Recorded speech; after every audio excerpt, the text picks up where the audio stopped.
If you're watching, you can also see Brian holding the Slappy mask in front of his face and giving us all nightmares. Talk about childhood traumas. Yeah. It's that. Hello. Do you want to play a game? What's your favorite scary movie? Be afraid. Be very afraid.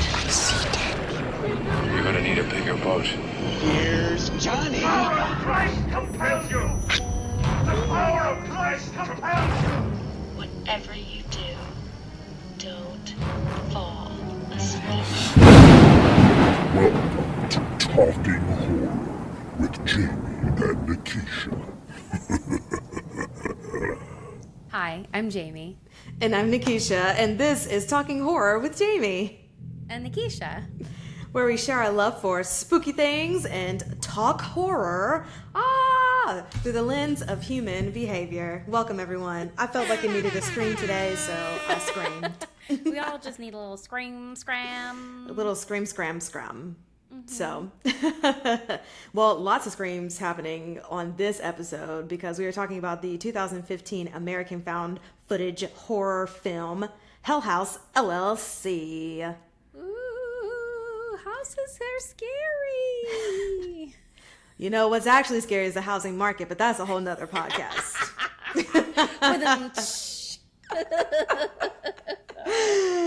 Yep. Only because I really want to buy a house. Ugh, the struggle of millennials. All right, so Hell House LLC was written and directed by Stephen Cognetti, and it stars one Ryan Jennifer Jones, Danny Bellini, Gore Abrams, what a name, Jared Hacker, Adam Schneider, and Alice Balk. And obviously heavy spoilers for this. This is the first installment in the chain of 3, if I'm correct. Are there 3? Yes. Fantastic. Yeah, there are 3, and Shudder's making a 4th one, I think. Oh, beautiful gowns. Well, very excited to watch the other ones. So obviously heavy spoilers for this one. We might even talk about the second one, maybe. So just be aware of that. And Jamie, please give us all the trigger warnings. Woo woo. The word hell is in the name, so you know it's going to be scary. HE double hockey sticks. Oh my God. So much hockey. Yeah. Should we have called it Heck House? I don't think it packs the same punch. I don't think so. Aw, heck. Oh. Going to Heck House, y'all. So this movie is about a haunted house. It also features a lot of like supernatural elements. It also references a satanic cult. And there is some insides on the outside. A lot of like self-harm that people find their ways into via possession. There's like possession. Yeah, I would say. Yeah, Yeah. Definitely. Flashing lights, did you say that? Like strobe? No, but there is strobe lights in this movie. There's like 2 whole, I guess 3 sequences with strobe lights. So definitely if you have any kind of like visual sensitivity or photosensitivity, you know, be forewarned. But yeah, there's a death by hanging. There's a death by throat slicing. There is a death by choking, strangulation. Is that? What happens at the end? I'm trying to remember. It was kind of felt like a headbutt moment. I don't know, but we'll discuss it. There are some deaths. There are several deaths that happen. And clowns. Fuck clowns. Oh, yeah. Man, I do Fucking not. clowns. I don't fuck with clowns. High clown triggers. High clown triggers. Yeah. Not. If I you want don't to say hello to them. I meant like there's a lot of them. Yeah. If you were not fond of, what was it, 2016 when clowns were just walking around in doing scary things, then this will be scary. But you know what's funny? Any other clown, I'm like, yeah, fuck this shit. But Pennywise is my guy for some reason. I don't know. Maybe it's his face. He's not super scary. Yeah. Okay. Because he's CG, that's why he's not scary. Yes, that's right. That's an controversial excellent opinion. point. I think that if we're talking clowns, the CG in it actually takes it down a level for me in terms of actually being scary. Even though the sequences are really well made and edited and whatnot, the second that it doesn't look real, that is the second I totally am thrown out of that. I think I've said that on this podcast before, but yeah. Probably, yeah. I will agree, especially in the second part or chapter 2, there was a whole lot of CGI that was going on that really kind of took away from a lot of it. Sure. But that's not what we're here to talk about. We're here to talk about haunted houses Right, and real people in clown costumes doing some crazy fucked up shit. So if that's not your vibe, this movie might not be for you. So before we get into all the things, producer Brian, do you have some words for us? Sure, we have plenty of words for you. The first word that we have is that you can follow us wherever you are on social media at Talk Horror Pod. We're on X, Twitter. We're on the app called TikTok. We're on Instagram. You can find us on all those different places.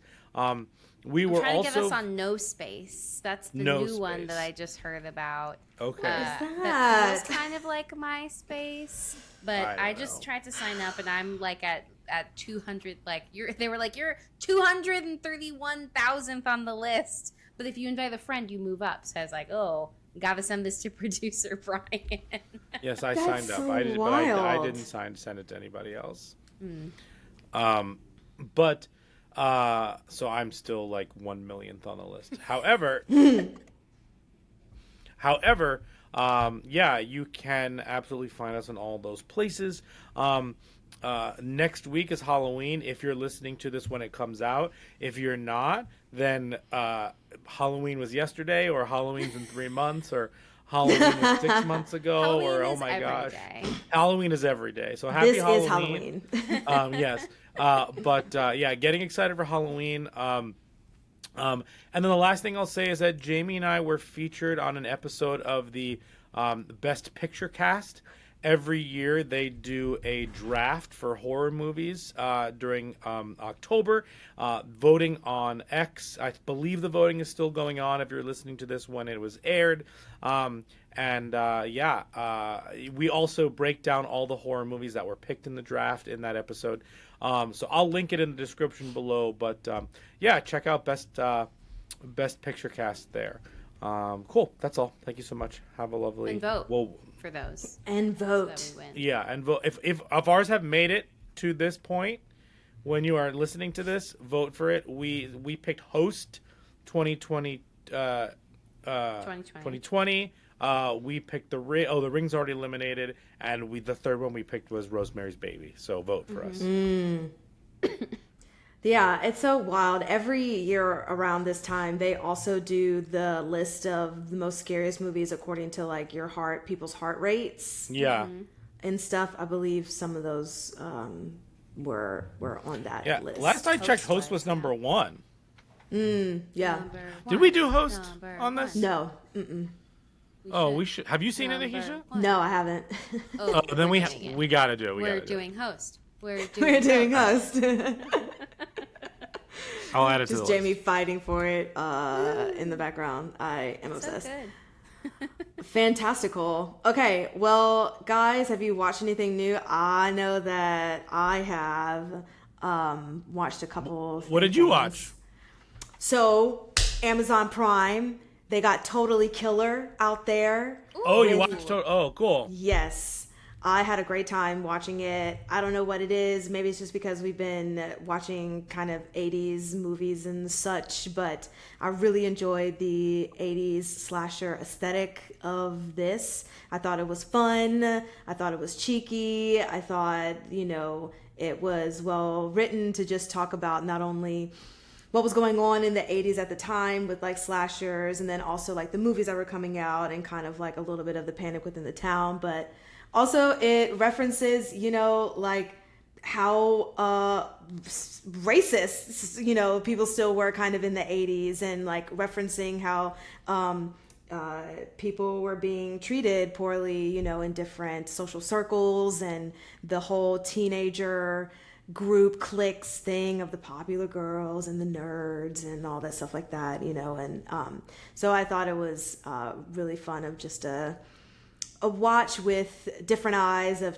2023, but you know what was actually going on in the 80s. So I had a fun time.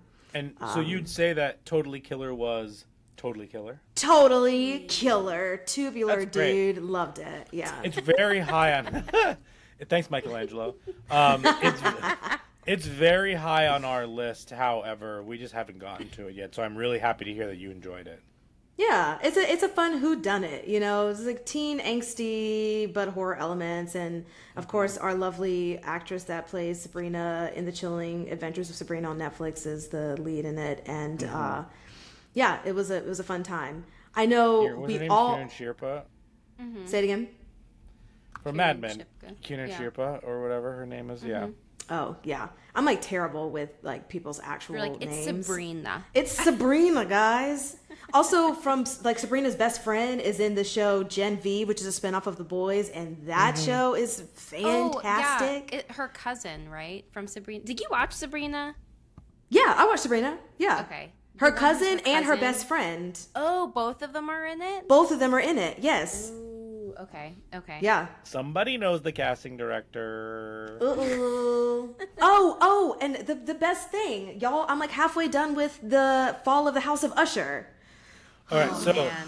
so we were at New York City Comic-Con for the past couple of days. So we're recording this just after Comic-Con. So we only have watched the first 2 episodes of The Fall of the House of Usher. Ooh.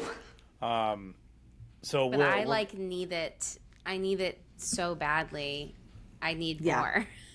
Yes. We're gonna watch it. We're gonna watch more tonight after we finish recording this. Same. But yeah, so far so good. What episode are you on? 5 out of 8. Oh, right? okay. Yeah. Yeah. All right. We'll do an episode on it, obviously, and we'll do an episode on it for those of you listening. We'll do an episode on it, and we'll, like our Midnight Mass episode, we'll break it down episode by episode. So if you can remember what happens in each episode, like we'll do it that way again. But yeah, definitely. It's excellent, and just how Mike Flanagan directs. His directing is unreal. I mean, you can tell in the first 2 episodes, like, just everything about it is, it's so entertaining. Not only just the acting, but just the setup of everything, the cinematography. Like, it's wonderful. So I'm excited to see how it ends. But we all have watched Saw X and The Exorcist. We don't have to talk about it because those are a little. We we haven't haven't seen seen The Exorcist Exorcist. Believer. You said you weren't going to. Okay. I mean, At we least at will. the time. We'll Yeah. get to it Yeah. eventually. We'll get. I mean, we were busy. Then we had Comic-Con, and it was just Yeah. like, that was what. And once the reviews came out, we were like, we're gonna have to wait on this one. Yeah. We For sure. prioritize other stuff for sure. But yes, we did see Saw X. Lovely time. It's Saw, you know. You get what you get out of it. So it was a fun time. But y'all, sorry, go ahead. No, we really, really liked Saw X.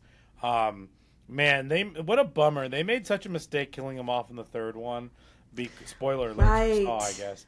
Oh my god, wait, did because- we talk about the 4DX? No, we have to talk about that. Oh, please, that's right. Yes. Yeah. So, but I want to talk about that. We actually liked the movie first. Yes. I yes. thought I know for a fact this group hated Spiral, and Yes. even Saw 8. No. 3D Saw one? 7. Saw 7 is awful. Mm-hmm. The final chapter or whatever it is. I forget what it's called. And then Jamie and I have never seen Jigsaw. That's the last one we have Same. to watch. But man, like I've just had such a bummer of a time with Saw, like the most recent Saws. This one felt Yes. really much like one of the original ones. I'm glad that it fits between 1 and 2. Like I just want more John Kramer and stuff like that. And we just had a great time. But we did see it in 4DX. So we saw 4DX. Oh It was my wild. God. Yeah. It was wild. And I don't know why. This was our first time ever seeing a 4DX movie. I don't know why okay. I was like, yeah, this will be totally fine. Meanwhile, as an aside, I have like some mild motion sickness that I found out is really exacerbated on like you know those 4D rides at like Universal Studios? Yep. Where you're like watching a big screen and like it's Yep. like, oh, for YouTube. Hi, YouTube. If you are watching, then you saw me emulate one of those rides. Yes. And those rides like really fucked me up when we went on them. I don't know why I thought this experience would be different from that. It is not. It is like that. The same, so yeah. That's a warning for those of you that do experience motion sickness. 4DX might not be for you. Each kill, the seat was like really jumping and jiving, like the traps. They were pumping in smells. They were shooting air in the back of your head. We got stabbed in the back a few times. It was wild. It was just like, there was a moment where I was like, oh no. We were watching, it was a trailer. It was a trailer for another movie that because it's like all action The creator. Yeah. It's a lot of action movies that they would like turn into 4DX. And that trailer, it was the last trailer before the movie started. And I just like turned to Brian and I was like, I don't know if I'm going to be able to sit through this whole movie. Like there's a possibility that I might like have to leave. And I sat very uncomfortably for the entirety of that movie. Cause I couldn't like fully lean back. I was like, I'm going to throw up. But I did stick it out and I still liked the movie despite being stabbed and jerked around for however long it was. I still really enjoyed it. So I loved the 4DX. What was your favorite moment? Oh, yeah, My go ahead. favorite moment of 4DX is watching people come late and try to sit in their moving seats. Oh, no. That's my favorite part of 4DX. Like, there's no you're not like strapped in. There's nobody. There's no one. It's not like you're at Universal. So nobody is like escorting you to this chair. This chair is just like moving around actively while you're watching a movie, and people with their like popcorn and chicken fingers and drinks are trying to like step into it. And Amazing. we walked past like somebody who worked there, and he made a comment. He was like, if people like lose all their all their popcorn, are we gonna have to like get them more? Like just bringing their full tubs into a movie that's gonna like jostle all their food out of their lap. Yeah. No, It was thank great. you. My favorite part was the air. In the spoiler alerts for Saw X, there's a moment where they're like breaking someone's fingers. Favorite part. And every time they break a finger, the air would pumped into your Shoot head, in the back of your like head. their head. That was crazy. Also, in that scene where she gets hit with the stall door and then falls backwards, the seats jerked you back and then poked you in the back when she hits the floor. That was super cool. All that was wild. Wow. I would give this an X out of X. No notes. It was great. I wouldn't go to every single movie like this. Like I would pick and choose, but like I really had a very, very fun time. There was I had one gripe with it. And my one gripe with the 4DX is that You didn't get squirted. I didn't get. Yeah, there was no real water in it. No. Spoiler alert, as well as trigger warning for Saw X. There's a sequence where a woman is being assaulted and attacked, and in the back of a car, and in the end, she ends up being saved by like one of the like John Kramer's people to be taken. So she's like basically saved to be tied up again. But anyway, there's this whole sequence where she's being attacked and attempted assault on her in a car. And the 4DX was still going on during that. Like as she's struggling in the backseat of the car, like the chairs are moving and all that stuff. And to me, that was a bit much and made me feel very uncomfortable that I was like experiencing this assault with her. And so in my personal opinion, I wish that like there was no movement or anything during that. And then the movement and like came when she was potentially saved by this other entity.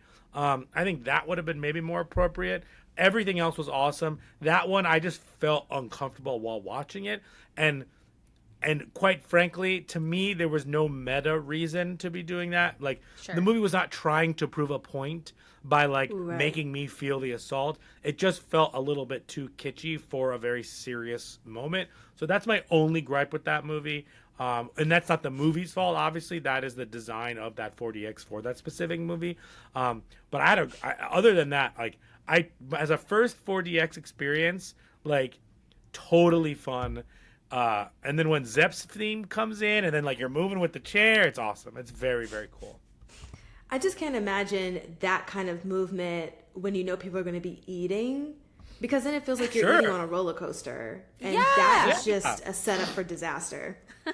Oh, also when she's hammering her like foot and hand, the chairs would like move every time she made contact. It was awesome and terrible at the same time. It was great.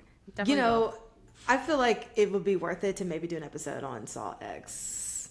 Down the line. Once the strike is over, we'll do a lot of the stuff that we missed. I think we'll do Saw X. We're gonna do Five Nights at Freddy's. We'll do a lot of we'll do that's when the strike ends. That's when we'll put out our House of the Fall of Usher episodes, stuff like that. But in the meantime, we can do independent stuff like Host, like all of that stuff, like Hell House LLC, like we're doing today. Fantastical. Well, let's just get into it. One last thing. Yes. Oh, yeah. Jamie and I went to Comic-Con. Oh, of course, yes. And we had an amazing time, but there was one spectacular highlight, which was Jamie and I went to the Shudder panel. And at the Shudder panel, they talked about VHS 85 that we just reviewed. And a lot of but it was like a best of directors panel. So they had the Techno God director from that one. Then David Bruckner came out, who, as you all know, directed The Night House, directed Ritual, directed the new Hellraiser movie, but directed some of our favorite sequences from VHS. He did the original Amateur Night, which is the one with the siren from the first one. Anyway, that was awesome. Also, Chloe, what's her name? Chloe Okuno, who directed Watcher, came out, and she obviously also directed the Ratma sequence, Storm Drain, Hell Ratma. Jamie's favorite. And they talked about VHS. One of the producers went on stage. The guy who did the Medusa segment from 94 was on stage. Anyway, we had an amazing. Who was the panel host? Oh, with the director of programming. The director of programming for Shudder, who is awesome, who was on the 99 countdown of like the 101 most memorable movie moments from horror, whatever it is on Shudder. Anyway, we had an amazing time at that panel. But then I got up to ask a question, and I basically asked them like, what VHS and horror movies are just laden with subtext. In terms of like dealing with contemporary themes through a horror lens, like what kind of themes would you want to explore moving forward in your work or in VHS? And then they used my question to segue into their announcement that they're making another VHS next year, and it's all going to take place in space or have to do with space. So that was one of my highlights for sure. And then I got a signed poster of VHS 88 by all the directors who worked on it. So I was very, very thrilled by that. That was a very cool experience. A prized possession. Have you framed it yet? Not yet. I'm going to get one. Okay. I'm very excited for that. And then Jamie and I went to the Goosebumps panel for their Netflix show. We talked with the producers on that. One of the producers actually directed the original Goosebumps movie with Jack Black. And then Jamie and I got the opportunity to watch the first episode of the Goosebumps TV show, the one with Justin Long and stuff. They premiered the whole first episode. A whole first episode? Yeah. Oh, I love it. I love it. Wait, is it all out now? The first 5 are out. Yeah. Okay. Right? Mm-hmm. Yes. And it was great. I was very surprised at how much we liked it. Then at the end, like everyone's leaving. This is like the main stage panel, so everyone has to go out this like big door, and then there's just a slew of. Can you pull out your mask? a slew of the titular, what's his name, Slappy. Yes. But like they my were like God. wearing suits and like had full like head. They weren't wearing that. They had like an actual like a mask like on their head. ventriloquist looking. Yes. Yes. It was terrifying, and I took some videos of them. So that was nightmarish. It reminded me of like the Megans, the Mithregans, Yes. like all coming out to like do the dance. I feel like it was very much coded Megan. So I love that. if you're watching, you can also see Brian holding the Slappy mask in front of his face and giving us all nightmares. Talk about childhood traumas. Yeah. It's that. No dolls. I can't do it. There's been so many like evil dolls. Okay, Brian. Cool. Brian's really... Please. I shouldn't have said anything. I made a mistake. Brian will now be Slappy for the rest of the like episode. wake up and like see Slap. It's just like haunting my nightmares. No, there was one time I had porcelain dolls and I woke up and one was facing me and I said never again, and I told my parents to put all of them in the attic. Not doing it. Now we can get back to Hell House. Beautiful. Well, Brian, you're up because we got to do a 2-minute plot summary of the thing. Oh yeah. Oh yes, indeedy do. What's the plot? Okay. All right. Are we So- ready? Are you ready? Are you ready? Never. So you have 2 minutes on the clock to Okay. give us the entire plot summary to Hell House LLC. Okay. Ready? Yes. Set. Go. So Hell House Go. LLC Go. is Okay. go. Okay. So Okay. Hell House. Okay, great. Can I? Okay. So great. Should we start again? No, we'll keep going. Great. Hell House LLC is about a group of kids, or teen. They're not kids. Let's start over. I want to do over. Let's start again. They're not I children. kept That was hitting perfect. start, and it was not starting. That was not my fault. I Sure. I hit it, and I'm gonna cut your time. All right. No. This time, okay, really, I'm showing it to You're proving it. confirm that I really was doing it right. Okay. Ready? Yes. Set. Okay. Okay, so Hell House LLC is about a group of young adults who are creating a haunted house. They move their haunted house from New York to Abaddon, New York, upstate New York, like Hudson River Valley. However, this is a documentary. It's a fake documentary, but a documentary. So something horrible happened at this haunted house. So this group is investigating kind of what happened, and they're talking to locals and people who were there that night, witnesses, as well as experts kind of on this. And they're trying to figure out. However, they found footage they have the tapes that were given to them by one of the people who survived. One of the Diane, survived and is coming forward and talking about it. So they interview her, they interview other people, but at the same time, they're editing together all of these tapes that are showing what happened. Alex is the person who's leading it, and they're starting to set up the house. Something happened in New York that they had to move it outside of New York. We're unsure of what happened there. But they're setting up the house, and while they're setting up the house, creepy stuff is happening. The clown is coming to life. They're seeing things in the background. They're kind of getting like possessed for little moments. And they just keep, they just keep ignoring it. But then it all comes to a head when one of them like disappears, literally. He's taken. And then he comes again. And on the last night of on the first opening night, something terrible happens in the basement. Some people are killed. Including all of them. They start killing themselves. These cult members are appearing, and we're not really sure what's happening. The clown is there. Anyway, people who worked there ended up killing themselves in their house. Long story short, we find out that Diane did not survive that night, and she came to basically feed the souls of the documentarians to the house. They go to the house, find her there, and then they're taken. End of movie. Fantastic. One quick thing. Her name is Sarah, not Diane. Diane is the Oh, Yes. Diane's the journalist. Sorry, Sarah. Right, sorry. Sarah is the name of the person who they thought survived and didn't. Diane is the name of the person who is interviewing and making the documentary. However, I should say that the cool thing about this is that somebody else put together the documentary because Diane hadn't seen the footage just yet of what was happening at the. It's really well made, and we'll talk about that. But yeah, that's Hell House LLC. And that's the plot. Fantastic. Well, let's go into our next segment of likes and gripes. And now our likes and gripes. So I know that you guys have seen this before. I know that Jamie has suggested it often in our suggestions on certain episodes. This was my first time watching this. You go first. So Yeah, I will go first. Woo-woo-woo.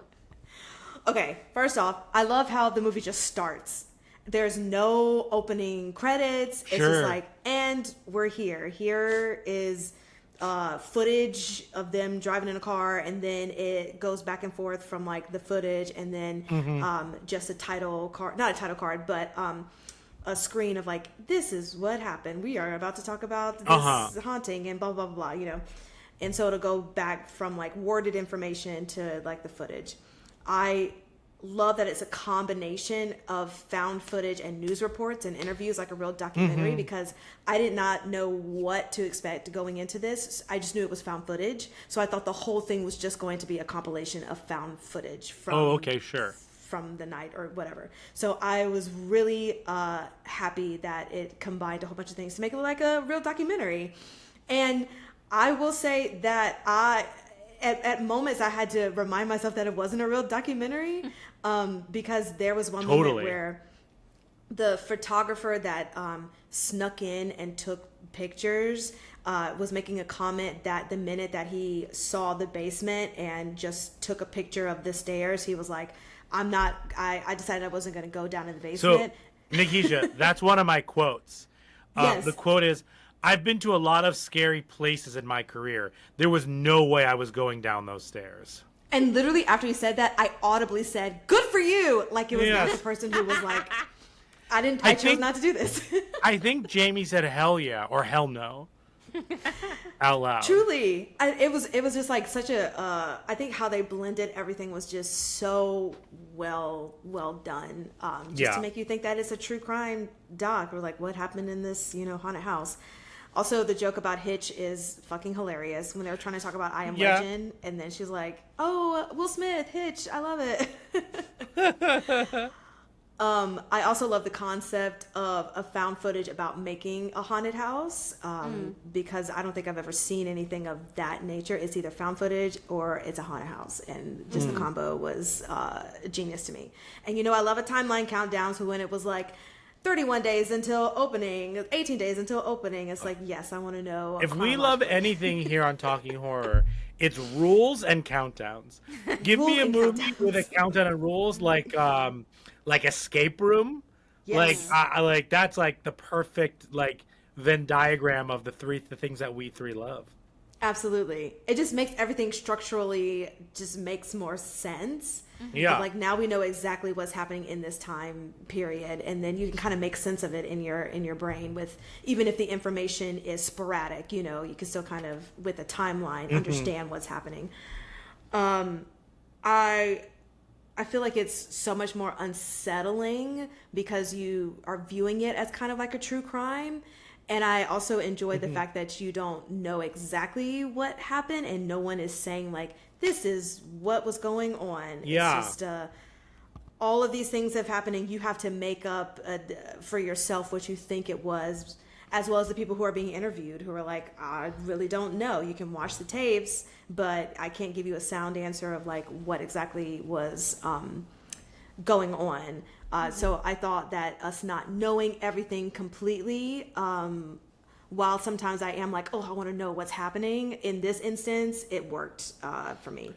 Yeah, I think to piggyback off of that, what you said, Nikisha, I agree, because a part of me feels as though this movie does such a good job in like presenting the facts as the characters know them, and since it's a mystery.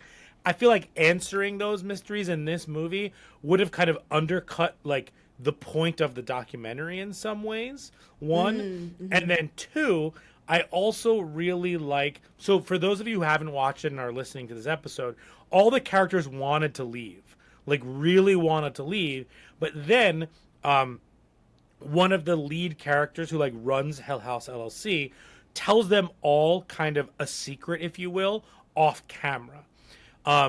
Like the main leader, Alex, must have done something, but they never say what, and everybody changes their tune and stays, and we never find out what that is, which is fascinating because like why are they so loyal? What information do they find out? But I really like that missing information. To me, that makes the movie more interesting because the characters have a secret that we don't even know about, but the documentary, the people in the documentary can't figure that out because they didn't even know because they didn't see the tapes yet. So it's this like weird, interesting thing that I really love about this movie. The mystery and the gaps in mystery are very interesting to me. I guess because there's also a thing of, well, first off, I want to say that you just answered my question because I thought I missed something. Oh, but no, we no. don't know what Alex told all of them to keep them to stay. Because at the beginning can I of also the say something about that? Yeah. I like that because us watching it, like kind of what you're saying about like any haunted house where it's like you're buying into, you're suspending your disbelief so far, but there's a certain point where it's like if you're saying all these things are like scary, like don't do them. I don't think that anyone in the audience would be satisfied with an answer that we got of why they chose to stay. And so by not telling us, it leaves it up to our own imagination of like, what is the most compelling thing you personally could hear from someone you love and care about that would have you like supersede any of your qualms about wanting to leave. And I think that is the most creative thing that they do in this, because if they tell you straight up and you're like, I don't care about that, then the movie doesn't work. So the fact that they leave it open-ended, that you are left to like try to figure out like, what the hell, what would make me nothing, but like you don't really know. It's like maybe it's a money thing, and like they were SOL. So like all of that stuff, I think leaving it to our own imagination is what makes this movie even more compelling. Yeah, I agree. And also in that same realm, going back to wanting to know what's going on versus not, I think what also works for me in this is there's a difference between the characters in the movie knowing what's up and then us just not knowing, as opposed to like the characters don't know what's going on and we don't know what's going on as an audience member too. So then it's like, okay, well then I'm not kind of buying into anything. Just like the last movie that we talked about, The Dark and the Wicked, where the first time watch was, I don't know what's happening, they don't know what's happening, so like I'm not that invested in it. But I think, like you said, Jamie, this works because at least the characters know what's going on. So if I don't know, that's okay because they have their own reasonings. And it's also not a surprise. And I mean that because at the beginning, Alex and his partner are fighting on the street. And we're like, why are they fighting? You know, his business partner. And then at one point, the business partner says to someone else, like, did he tell you? Oh, he told you? Like, so like there is something happening. So there is that also mystery aspect of it. But like Jamie said, nothing was going to satisfy enough to make it fundamentally believable. So like, I like that it's both not a surprise and still kept a mystery at the same time. Yeah. Now, with that being said, there were still some things that I was like, y'all, what the hell is going on? What are you doing? One of my biggest gripes about it was when who was it? Paul was the one who really got like taken and possessed. And he was like, he disappeared, but then they found him in the basement, and then he was like quiet the rest of the time and just like lying in bed.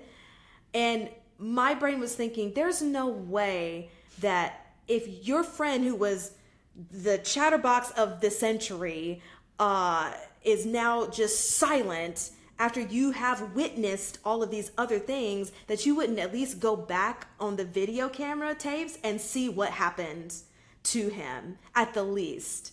You know, everything is being recorded. So it's like no one thought to at least be like, oh, let's kind of like look back, like something must have happened, you know. So like let's like look at the tapes and see, you know.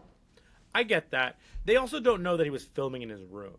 So, you know, like, you know, so like while I agree with you, I do think that there are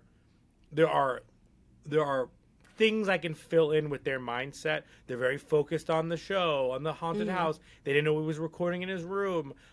They also thought that he was the one like pulling all these pranks on them. So they were all kind of mad at him anyway. So I can imagine in the moment those things like make you be like let him just like sleep it off, like whatever is happening to him. But I also agree with you that like they saw the clown. They saw like there's a lot. I get it. Yeah, and to know that he was recording everything, right? Like that camera was attached to him, which is why my brain goes, you know, to, like I said, like check the things, even though they didn't know. And I understand that, like they're getting ready for the stuff and they didn't know that he was filming in his room, but like he's filming everything, you know. So it's like, why wouldn't you at least check? And then when he's just lying there sleeping, I'm like, is anyone gonna at least like walk up to him and see if he's even alive? You know, because he's just like laying there, not facing anyone, and the covers are over him. And I'm just like, is somebody just gonna give him a little tap, a little nudge, make sure he's still breathing, you know?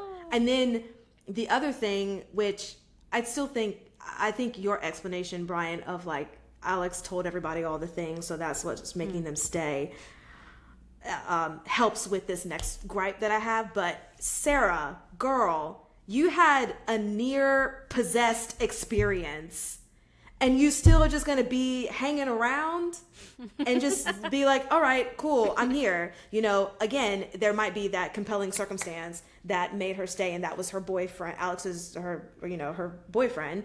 But it was just kind of like, girl, what are you doing? Like, you have physically experienced something and people have it on camera, and they don't even go into detail of like what she might have been seeing or thinking or hearing during the time where she was like kind of possessed.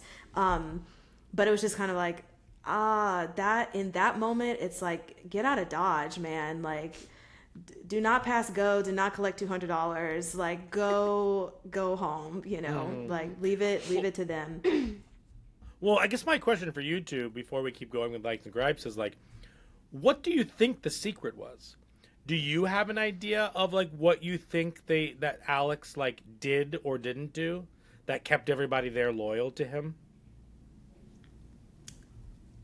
I don't know. Jamie mentioned money, and I feel like that could be a part of it. Or he got all of them wrapped up in some type of legal something that like they would have all went down with him if something were to go left. Or, you know, I don't know. It's all I can think of is like a legal reason, like y'all are about to go to jail the type thing.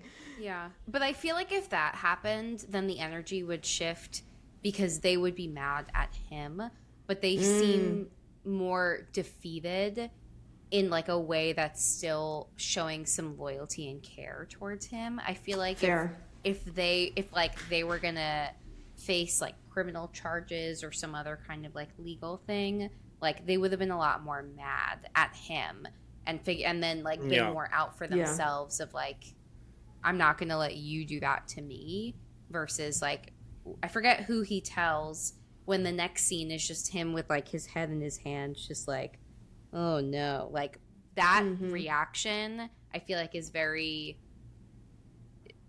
telling that like, I don't know if that's the reaction that I would believe if someone was facing like legal issues. Okay. Yeah. I think some things that I thought of are like, maybe Alex spent the nest egg. They all have stake in this company, and he spent everything to get him up there. So they have to make it work to make the money back. But then I agree with Jamie that everyone would be a little bit more mad, and the energy would be different. The other thing I land on is that it has something to do with like cancer, or this is his last Halloween, or he's dying and he's not telling anybody. You know what I mean? Like, you know, there's something like he or something to that effect, or like, I don't know, or maybe like his there's another thing, like maybe his parents died recently or his mom died or something, and like he's not telling people, or like, you know, listen, Alex's mom died. But then he wouldn't have that reaction in the field. I think it's something like that. But again, we're brainstorming here, and none of these things would satisfy enough. Right. Because like if they said cancer in the movie, I'd been like, okay, like here's another like wild element to throw in now. But the money thing would have been like, okay, I've seen this before. You know what I mean? Like, but like the fact that we don't know what it is, like Jamie said, like now that I think about it more while we're talking this out, like really nothing would have sufficed. Nothing. No, I agree. But overall, I had a wonderful time watching this. I thought it was put together in such a great way to follow these people, follow the general gist of what was going on. And even though it wasn't necessarily like a lot of jump scares, it was very just unsettling, because always from the first person point of view with a camera, you just don't know what you're going to get. So even if nothing ends up happening, there's still that tension and anticipation of something happening that I think can be equivalent to just having a jump scare, because you're just waiting for the thing to come, but it doesn't come. And so you're just sitting in this unsettled thing for the whole time, which can, give you that heart rate high scale scare. So yeah, I had a good time. Who would like to go next? I can go. Grand. I like this film. I think I watched it for the first time with Brian. Right? Yeah, when we did did. we watch it? 2 Halloweens ago, maybe during lockdown. I don't remember the first time we watched it. And I can't remember how we heard about it. I think we just went down a rabbit hole of looking up found footage horror. Yeah, I think that's what it was. We were in a real paranormal activity world where we we found footage, and we were like, what are some good ones that are not the usual ones? Mm-hmm. And I was like, how have I never heard about this movie before? It just was never on my radar. Whereas now I feel like everyone is talking about it. Everyone has now discovered it and realizes that it's a very solid found footage horror film. But at the time I was there was something about the image that I was I don't know, maybe it doesn't look that scary, and maybe that's why I wrote it off. So that was my B. Don't judge a movie poster by its cover. And here we are. But I do have an affinity for found footage horror. But that also means that I can sometimes be hard to please. And this I feel really hits in a very effective way. You, like Nikisha said, you just kind of get right into it. And there are some where it's the documentary style where there's so much buildup that doesn't necessarily pay off. And this is not one of those. Luckily, from the get-go, you are hooked in. It's not just people talking at you and explaining to you what happened, or alluding to it. You are starting off by this is the night that the shit hit the fan. So the framing already, I think, is way more engaging than some of the other found footage horror, where documentary style horror, where it is a lot of people these are the experts and this is why we should listen to them. But it's nobody cares about that. You don't need to they go too hard in the documentary tools, I think, and spend less time on what is this movie about? What is the point of all of this? So I like that we're getting to the meat and potatoes, if you will. I fucking hate that clown. I hate that goddamn clown so much. It's creepy. And yeah, just that mask is terrifying. The bleeding eyes, and it's just so foreboding and big, and a very, very scary clown. I don't like clowns.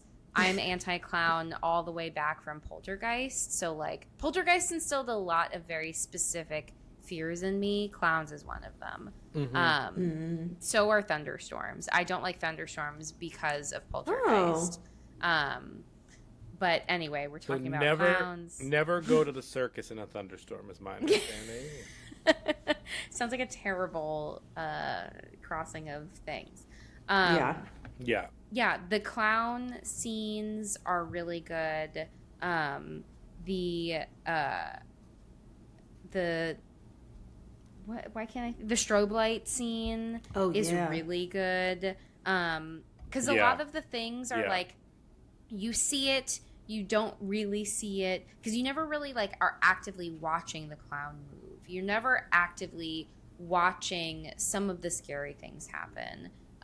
It's like, it's still kind of hard to see, which also then makes for like really good documentary coverage, where it's like, you might not be seeing it 100%, but like when they go back and then they replay, they like have the still frames of the creepy guy in the strobe light hallway.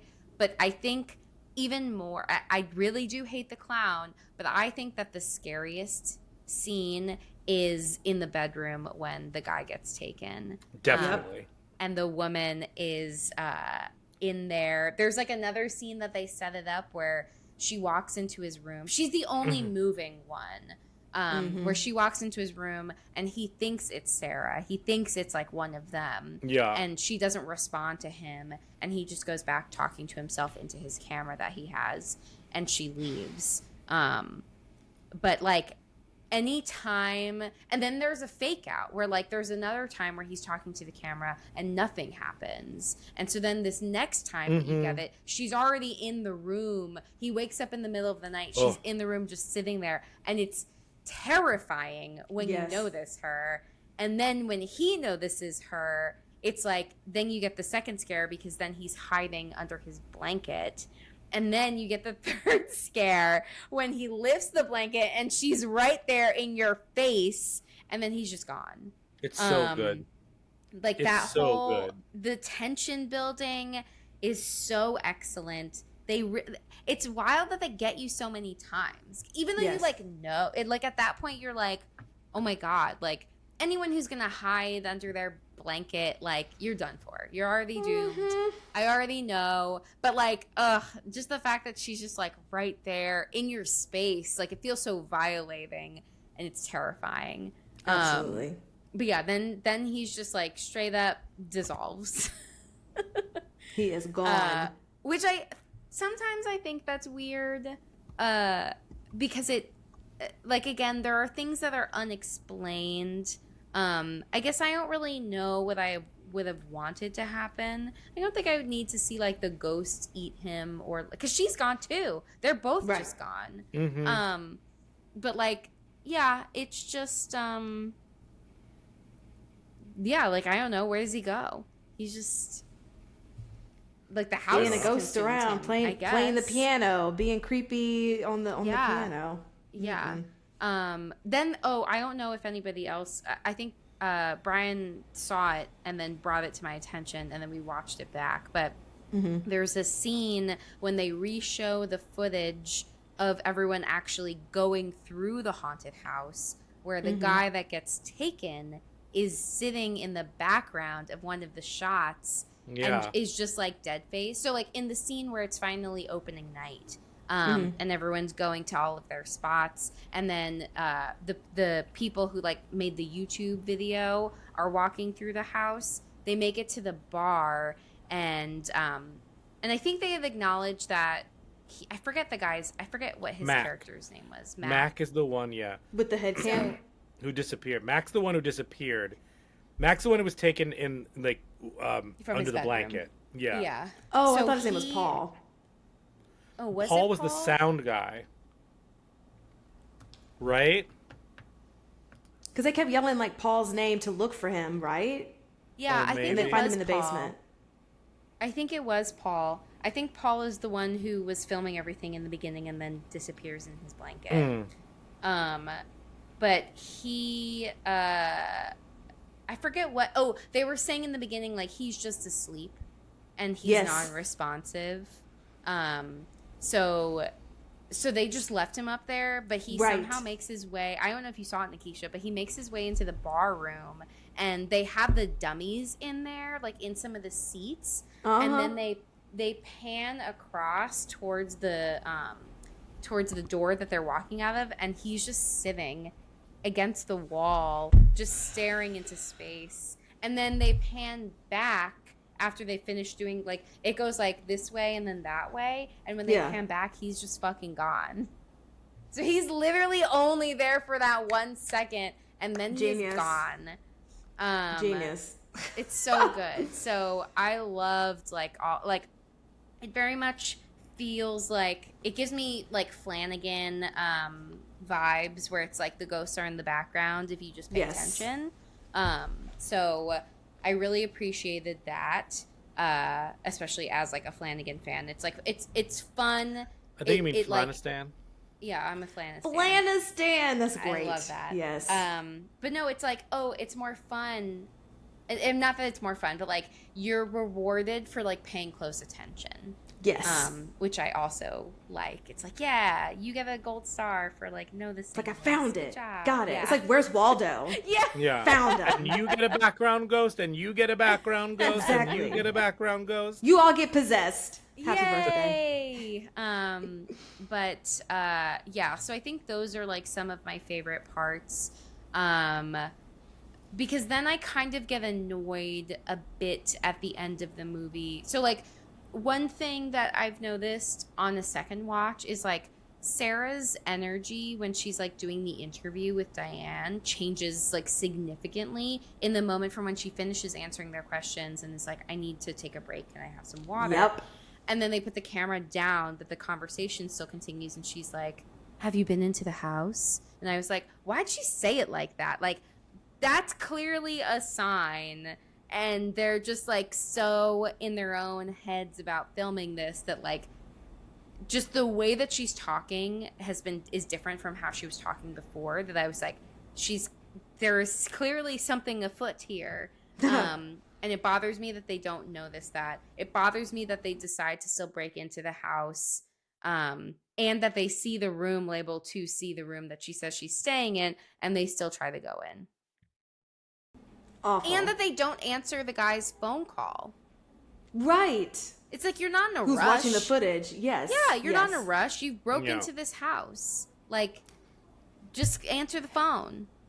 Right. Yeah, I totally agree with you, Jamie. That's such a good point.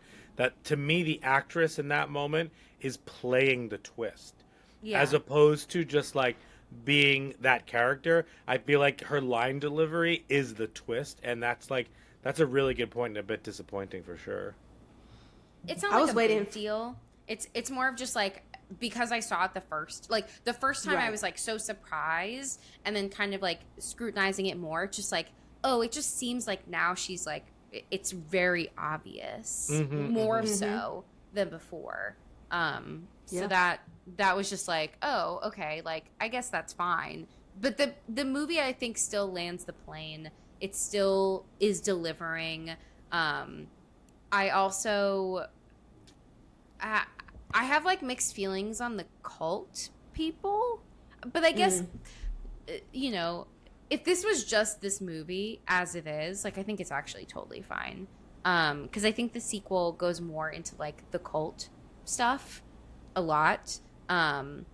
So I think this is fine the way that it ends, and like how they deal with the cult, and like not getting that much information. But like, of course, if a movie's gonna do well, then they're like, yeah, lean into that so we can make more money. And it's like, we don't need that much more information about this for it to still be scary. But You can just like leave it be and Yeah. let it, but capitalism, so big eggs. yeah, I think those are all of my thoughts. But I really like this movie. This is a really good, a great found footage horror movie, a great found footage documentary horror movie. So yeah, you should all watch it. Nice. Class. All right, producer Brian. I love this movie. Like, I truly love this movie. It, like Nikisha said, it feels like a real documentary. and they're genuinely learning and editing it as they're going along, and I really like that. We've mentioned it a couple of times, but I love the idea that the people who are making this documentary are not the people in the end who edited it. It's the guy who was back watching the videotapes that ended up making this movie. And that he's the, for those of you who care or want to know, Jamie and I have seen the second one. And the second one is about him who made the first one. Fantastic. Which Love you know, it seems like the natural progression of things. Exactly. I think that the LLC in the title is my MVP of this. It just says so much about like what this movie is actually about. I really like that. Also, I really like that the movie actually starts with the mystery and the YouTube attendee footage, and like Jamie, you said, like, it doesn't rely heavily on exposition, but I thought all of the talking heads in this movie do a spectacular job at relaying exposition. Mm-hmm. Like, it never feels overwhelming, or you don't get bogged down in it. I think that all the friend conversations are very real in this, especially when they're inspecting the house at the beginning. That whole thing is like, oh, I'm more of a Pinot Grigio man. Like that's I feel like that's stuff you would say with your friends, and like it made it very believable. I like them reminiscing about the Queens places they did in Queens and those houses, because there's also all skeptical of not doing it in New York, which I thought was interesting. But also it seems like they weren't allowed back in New York, or they couldn't do it anymore. I don't know. It was very interesting. You know, another secret could be like, they could no longer do it in New York because of X, Y, and Z. So they have to do it out here, and they have to make it successful up here if they're ever going to do it anywhere else. It wasn't Alex's fault, but Alex is just keeping that information from them. Maybe. I don't know. I do like that the guys in this are both likable and gross. So you're okay with them dying, but you're not rooting for them in some ways. Yeah. I feel like sometimes you're rooting for people and you're like, oh, I can't wait for this character to die. But also they're the main characters, so it's like, it's weird. So that balance was done really well in this movie. I really like there's actual stakes to what's going on. It really feels like this is very important to everybody, and I appreciated that. Fuck the clown, as we've said many times in this episode. Fuck the Yes. clown. Jamie mentioned the light scene. The light scene is really good. Oh, I really like that they all have enough of a relationship where they think that everybody's pranking the other one. And I feel like that is at least for a portion of the movie, that was enough justification to move forward to the next day or the next week or something like that. Mm-hmm. I love that you never hear the screams that wake them up because they're not recording until they wake up. Mm-hmm. I really like that a lot. I really like that they didn't like leave a camera on and like edit that in like a Paranormal Activity. I like that what we see is what they see, and that's why those gaps in the chronological aspects of the night are really interesting. The clown heads turning when they turn back and they turn is like, ugh, I hate that. Gross. In a good so way. Great. Punch them all right in the face. I know, all of them right in their dumb clown faces. I love the ending where they intercut the footage of like the different rooms and them like just like have them having that good time at the bar, or like intercutting the friendship with the people at the end. I thought that was really good. Who I really like that. So they get the footage. So Sarah brings them that extra footage during the interviews. There's a world in which some of that footage is disappearing, like to Nikisha, to kind of justify why they didn't look. That they didn't see that footage while they were in there because it was disappearing. The house kind of owns that footage and is dispersing it and distributing it as needed. I don't know, but that's just another way to think about it potentially. I like that this is kind of like a perfect millennial film in some ways. Like, it's their side hustle. They love horror. They're trying to like make this happen. They'll do it at any costs. Like, it's kind of like mom and pop, like, doing it all themselves. And I really appreciate that about this movie. So my gripes for this movie are, they stayed in the house. Like, at some point, like, It's too much. I agree. But yeah. But I think the movie does one of the better jobs of actually, as we've discussed, justifying it. And to your point of justifying staying in, also justifying holding cameras. Because there wasn't a moment in this movie where I was like, why are they still filming when stuff is happening? Like we've previously talked about in other found footage movies. It's like, in this moment, in this case, there was never a moment where I was like, why are you still filming? It's like, no, you all need to be filming and watching all the things back at all times in this creepy place that you don't know of. Yeah. Yeah. Because it's like they're doing it to catch whatever is happening. Or like using the light of the camera to help them see better, kind of thing, where it's like, exactly. I think that, or like the first guy, Paul, who just like films himself chronically for whatever reason, but like they've established that that's like his shtick. Oh my god, I heard a scary sound. There's like house. Oh, god. It was either the dog next door. It was either the dog next or Hell House LLC. Yeah. Oh, also, last thing, Brian, to your point of like millennial things, that just made me think. So this was set in 2008, right? Even though the movies came out in 2015. But I just want to say the clothing vibe was absolutely 2008 because one of the actresses definitely looked like she was Abercrombie and Fitch down in her outfit. Sure. And I was like, this is what I was wearing going to college. Absolutely. My other two gripes are, if I don't believe that they would have chained that actor up and then cut her costume off. That all would have been done beforehand, and then they would have chained her up and whatnot. That really bothered me from like a... I also don't think they would have chained her up in a real haunted house. Like, she has to have a way to get out herself. Even though they had the guy there. Yes. She's got to be able to get out. That's like probably the biggest gripe is like there's no world, or they would have been like fake chains, not real chains. Like then you just pump in like clink clanging sounds if you need it to sound like she's like ooh, like very very easy. Did not need to actually chain this person. And the last thing, my biggest gripe of this movie is there's a moment where he's on the second floor balcony filming like the actors coming for the first time and him talking to them outside, and it's raining and they have umbrellas.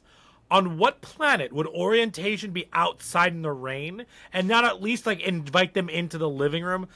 To me, that was clear, like, director, I need an interesting compositional shot versus like actual like what would happen.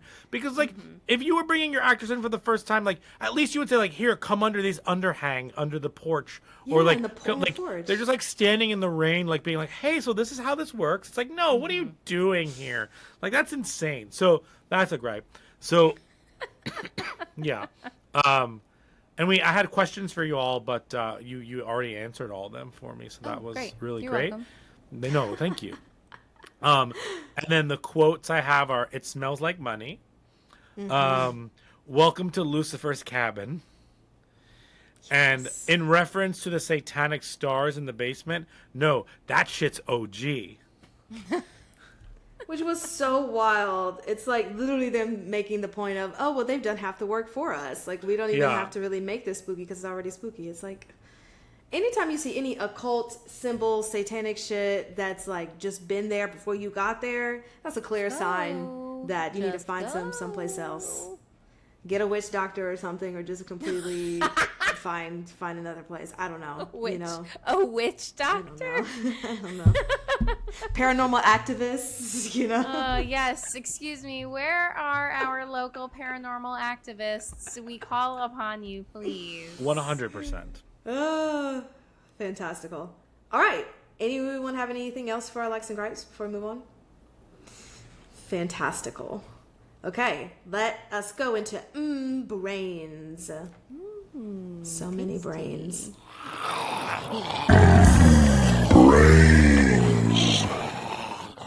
What was I watching?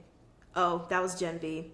Speaking of insides on the outside, if that is your vibe, Gen V. Because I was thinking about brains, and I saw something that somebody's brains was coming out of their mouths, and it was in that TV show.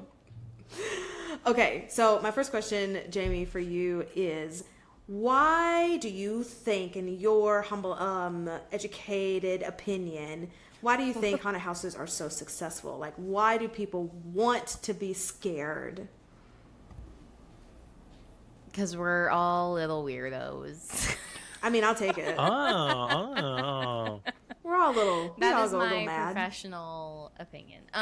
Yes. I mean, I do think it's something that I've shared before of like, why do I lean into things that are scary? Because like it's something I have control over. As somebody with anxiety, where it's like, oh, these feelings are happening to me. I have no control over this. Make it stop. I like to watch scary movies because it's like I'm choosing this, and like there's a direct cause of what is causing this sensation for me, and like, can I overcome it? And you know, to what degree am I like in control of this? Like, I think a lot of it has to do with like control. I think like obviously going to a haunted house is maybe an escalation compared to like watching a scary movie from the comfort of your home. Yeah.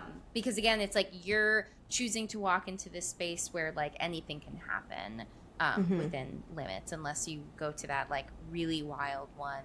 I forget what it's called, like McCamey Manor or something. That's like, Oh, don't talk about it. I'm gonna talk about it later. okay. Done. But I think that yeah, it's like how can people like face the things that they're scared of, and then like it also helps them like gain a level of control that they might not otherwise feel. But yeah, I mean, I still have anxiety, so all the haunted houses really aren't helping. But I like to think that they are making me braver moment by moment. And I have not yet accidentally punched anyone in a haunted house. So like that also feels like a win, where I'm always worried about what my like what my reaction is going to be from being scared. But I feel like a lot of times I'm scared, but not in like a jump scared way in real life. So I've never like instinctively just been like, stay away, and like clocked somebody in the face. So yeah, I feel like that it's never my intention to punch for sure. face. Meanwhile, I'm here like ready to punch everybody all the time. So Practicing on a regular basis to get ready to punch. But to your point, I feel like in a haunted house situation, that wouldn't be my reaction, because I know in this controlled environment that I'm safe. Sure. Yes. And so I can feel free to just scream, because I know that nothing is actually going to happen to me. But if I was in a real life situation where I was in danger, I think that I'm trying to build up that my first instinct would be to like punch the shit out of, whatever and get away. Not sit and scream, but it's knowing in your mind that you are safe, and so you don't have to have a reason for your guard to be up in that way. Yeah. Although I think that one of the scariest things about this movie is when everything starts to go wrong and there's like the panic, because and I think I'm thinking about it more, especially having just returned from Comic-Con, where like this con just continues to get busier and busier each year. And I'm starting to get to a place where I'm getting more nervous about being in a space where like tens of thousands of people are walking around and you're pretty like in close quarters. It's not easy to walk around this space. So the idea that like if something bad happens, which like, my anxious brain is thinking on a regular basis, like the intrusive thoughts I'm having is like, if something happened, like would this be like a crushing situation? Like what the hell would happen? Or even the fact that like, my gripe with Comic-Con is they don't open all the doors to the Javits Center when they are shuffling people in. So they're literally corralling everyone through the farthest end of the entrance to come in. And again, it's like if something were to happen, like that's definitely not safe to not have all the doors open. Anyway, I say that because when everyone's trying to leave the haunted house, they all have to like shuffle their way backwards out of the house. And because they're supposed to come out of the the basement. Yeah, the other basement door, but for some reason like they can't. And then some people are going up backwards. And then some people at the end, you see, they're directed out of one other exit, but then the door abruptly shuts and they go a different way. And then I don't even remember what happened to those people when they're trying to leave. But like, yeah, so like a lot of that happening scares me. Absolutely. I agree. You don't know in those situations like what could happen, especially if there's not a lot of exits. Or if you don't, like in the haunted house, you don't know where the exits are. You only know the one. Then it's just kind of like creepy. Which is why I do appreciate in some haunted houses you can see like the emergency exit signs as you're walking through. So like just in case you need to get out of there, like there's doors illuminated so that you can see. But yeah, in that situation, it's like, what do you do? And then that's when people are crushed because people are all trying to step over each other, trying to get out. Which is really like that is very frightening. Scary. Like very, very scary. So absolutely. Yeah. New fear unlocked. I know. Being crushed.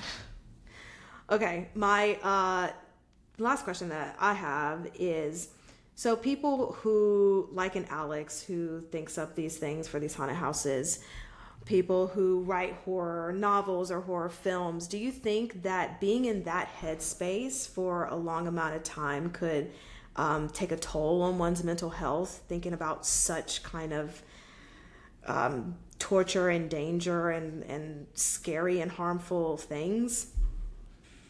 Yeah, that's really interesting because like you're putting yourself in this position to think about these like very disturbing things. I mean, I think like with a lot of things, focusing on striking some kind of balance of like, what are you doing after? Like, are you taking breaks? How are you taking care of yourself? Like, you know, because something else that's wild in this movie that actually is also a huge gripe is like, why do they have to live in this haunted house? Right? Yeah. So then there's the idea of like, they're trying to create this this atmosphere that's scary, and they're in it all the time, 100% of the time. And then on top of that, like then the real scary stuff happens. But it's like even without that, like who wants to live where they are also working? You're exposed to this all of the time. Like you never have time for a break. I think they even make a joke about like there are no breaks. Like there's no downtime here. Like we're just working until this happens. So like they are kind of burning themselves out and like surrounded by this stuff all the time. So I don't think that that's necessarily like a sustainable approach, especially when like the content that you're dealing with is pretty heavy.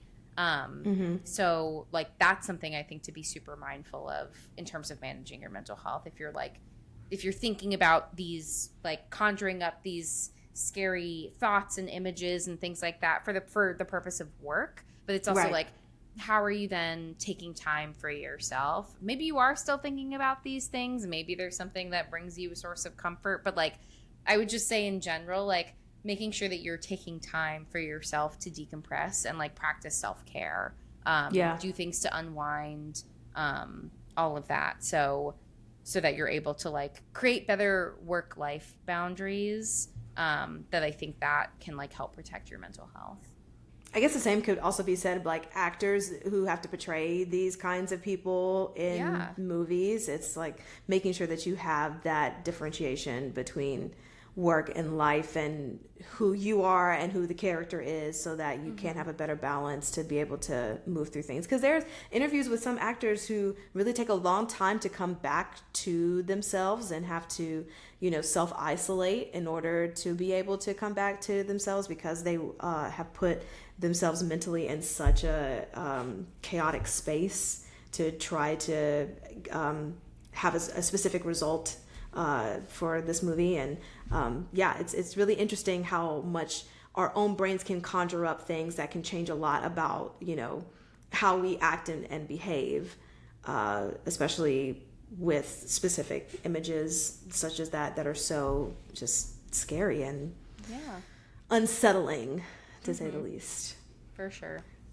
grand. Also, just speaking on, and Jamie's already said it, so I'll say it, like McCamey Manor documentary that's out on Hulu. That was going to be my suggestion for this, but I haven't seen all of it. I've just seen. I'm going through it now, but if you do watch it, Jamie, I'm interested in your thoughts on it because they have a mental health professional on there talking about why she thinks some people like to do those things. And I don't want to summarize or even paraphrase what she said because I want you to hear like her exact words. And I would love to hear your thoughts about it. But it was interesting because one of the people that they interview in the McCamey documentary is someone who was serving in the Iraq war. And so he was looking for something that could be the equivalent of how he felt when he was over in Iraq, which was very interesting to me. So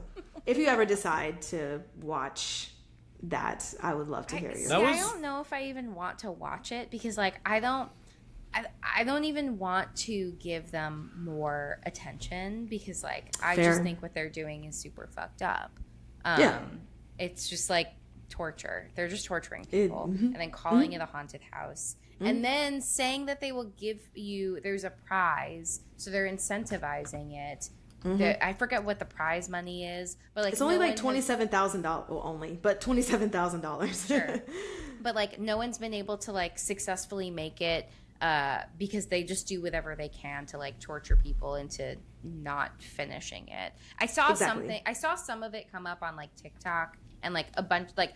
Every so often, I get like a whole slew of TikToks about it, and then I like, need to recalibrate my algorithm because I'm like, I just don't, I don't want to give this more attention because like it just makes me really mad that people. It just feels like taking advantage of people, and like they don't take any money. They only accept like cans of dog food, like whatever. Right? They're taking advantage of people. I think that it's really awful, and yeah, I don't want to like give them any more anything. I just looked it up. The waiver is 23 pages long. Yeah, it's like like they can throw poop at you. They can pull out your teeth. They can take out your teeth. Yep. They can waterboard you. Yep. They can cut you. They can hammer you. They can cut your hair and shave your head. Like you're signing a consent form for them to like literally torture you and do whatever they want to you. It's not worth it. No, because nobody ever wins. Yeah. Like, and even if people get close to it, like you said, Jamie, they just keep torturing you until you don't win. Yeah. So like there's no incentive of like wanting, you to get out of it, Yeah. That's a big no thank you from me. Yeah, but there are some people whose mindset is, and I think what, to your point, Jamie, of you were talking about, so you think that haunted houses are an elevated sense of like sitting and watching a horror movie, right? So it's like you can watch a horror movie, you're in the comfort of your own home, it's controlled, and then like a step up is like going to a haunted house. Like you still are safe, but you're still feeling that like sense of safe danger or whatever. And then there are people who want to take it 10 steps ahead and actually be in a haunted in a horror movie. Yeah. And it's wild that there are some people who, even with all of that waivers, signing, are still just like, this is what I want to do. And that there are people who are manipulating others into doing this haunted house and, saying that there's a wait list for this. There's not a wait list. People don't want to be tortured. It's literally like whoever just wants to do it. At least is how this documentary is explaining it. It's like, there's not a wait list. Like anyone who wanted to do it, like did it. You know what I'm saying? Like it's wild. Wild and crazy kids. But yes, if you ever decide one day, just because I just really wanted to hear your opinion about the mental health professional and how she was explaining why people would want to do the things. And she was using some language that I don't know, because I'm not a mental health professional. But maybe I'll just like send you that clip. I'm curious. All right, let's do some Rotten Tomatoes. Yes. Rotten Tomatin. Rotten Tomatin. It's the Rotten Tomatoes game. Okay, what do you think Hell House LLC has on Rotten Tomatoes? What percent? Jamie, what do you think? 71. All right, Nikisha? 85. It has a 75% on Rotten Tomatoes. Okay. It does not have a like a consensus. However, the average audience score is 72%. Wow. Okay. What do you think this movie averages on Letterboxd? Again, as a reminder, it's 1 through 5, and you can have decimal points. What do you think this has on Letterboxd? 3.7. 3.5. This has a 3.1 on Letterboxd. It's like 3.08 that they rounded up to 3.1. Sure. Sure. Whatever. Whatever, brah. Okay. Cool. Now, should we do the 4 S's? Yes. Yes. Skull, scare, shakes, and suggestions. The Talking Horns 4 S's. All right. The 4 S's are skulls, scares, shakes, and suggestions. We are going to go through and rank them 1 through 10. 1 being the lowest, 10 being the highest on skulls, which is how we thought they had dealt with human behavior and mental health. Scares, how scary was it? And shakes, can you shake it off? Will you remember it?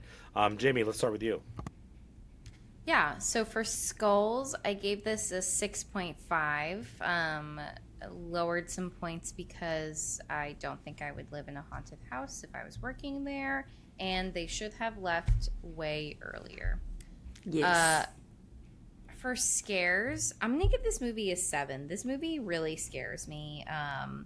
I don't like clowns. I don't like things in the dark. I don't like the dark.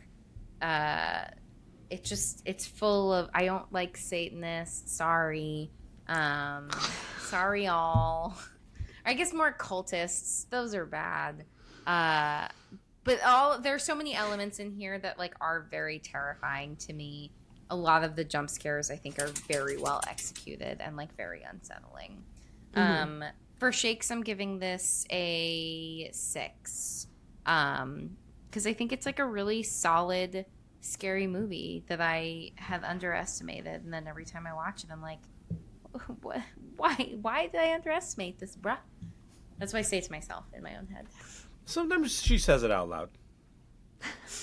With the bruh included? Yeah. Bruh? That's my favorite. Yeah, bruh. What about you, Nikisha? Bruh? Yeah, I'll give a 5 for the skulls. Like Jamie said, get out of the house and check the tapes.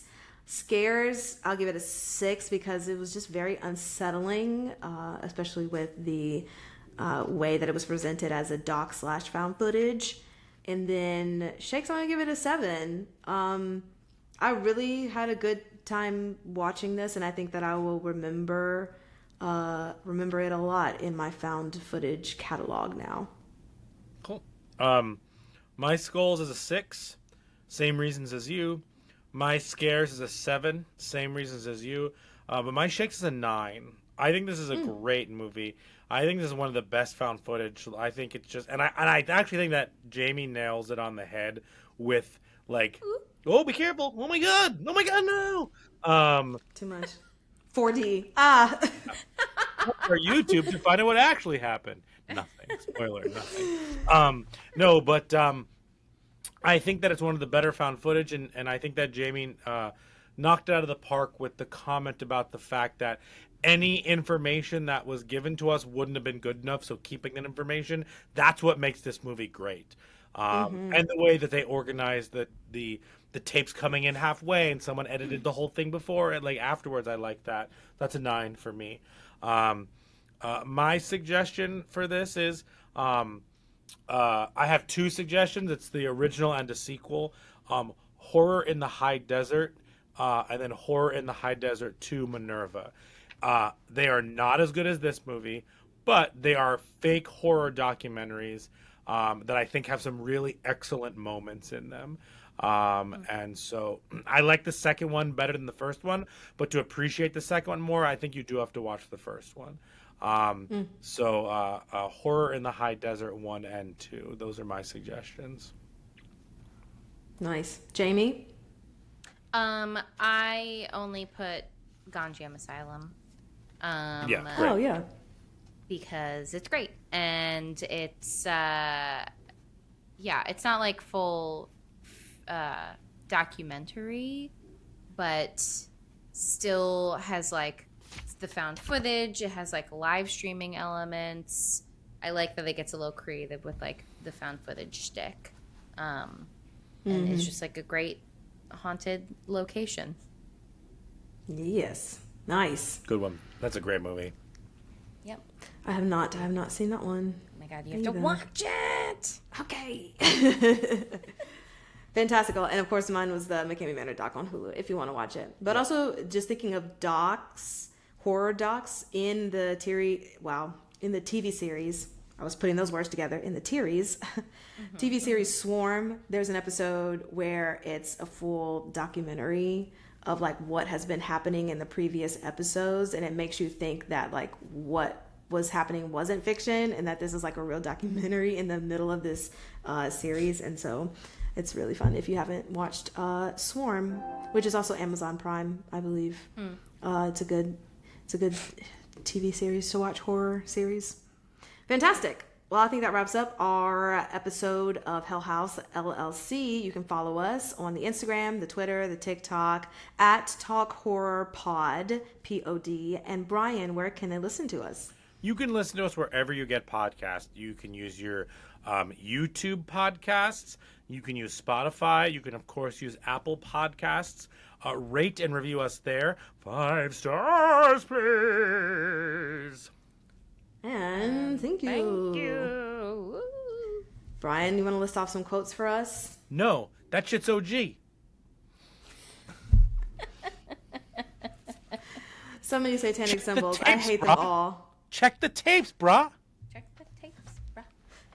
Literally hashtag check the tapes, bruh, is the thesis statement for Check this, the tapes, for bruh. this movie. Answer your cell Fantastic. phone. Thanks, guys. Bye. Bye.